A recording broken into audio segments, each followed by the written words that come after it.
Planetary alignment అంటే అన్ని గ్రహాలు ఒకే సూటి గీతలో నిలబడటం కాదు. అదొక సాధారణ అపోహ. మన సౌర వ్యవస్థలోని గ్రహాలు సూర్యుడి చుట్టూ దాదాపు ఒకే సమతలంలో తిరుగుతాయి. దాన్నే ఇక్లిప్టిక్ ప్లేన్ అంటారు. ఈ ప్లేన్ కారణంగా భూమి నుంచి చూస్తే ఆ గ్రహాలు ఆకాశంలో ఒకే ఆర్చ్లో కనిపిస్తాయి. అదే అలైన్మెంట్గా అనిపిస్తుంది. కానీ వాస్తవానికి వాటి మధ్య దూరాలు అత్యంత భారీగా ఉంటాయి. మెర్క్యూరీ సూర్యుడికి దగ్గరగా, వీనస్ మరింత దూరంలో, జూపిటర్ భారీగా ఇంకా దూరంలో, నెప్ట్యూన్ అయితే చాలా చాలా దూరంలో ఉంటుంది. అయితే కొన్ని ప్రత్యేక రోజుల్లో వాటి కక్ష స్థానాలు భూమి దృష్టికోణంతో సరిపోతాయి. అప్పుడు సాయంత్రం ఆకాశంలో వాటిని ఒకేసారి చూడగలం.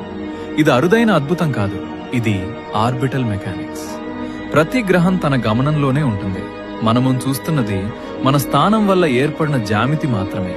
కానీ ఒకే సాయంత్రం అన్ని గ్రహాలను చూడటం మనము విశ్వంలో ఎంత చిన్నవారమో గుర్తు చేస్తుంది.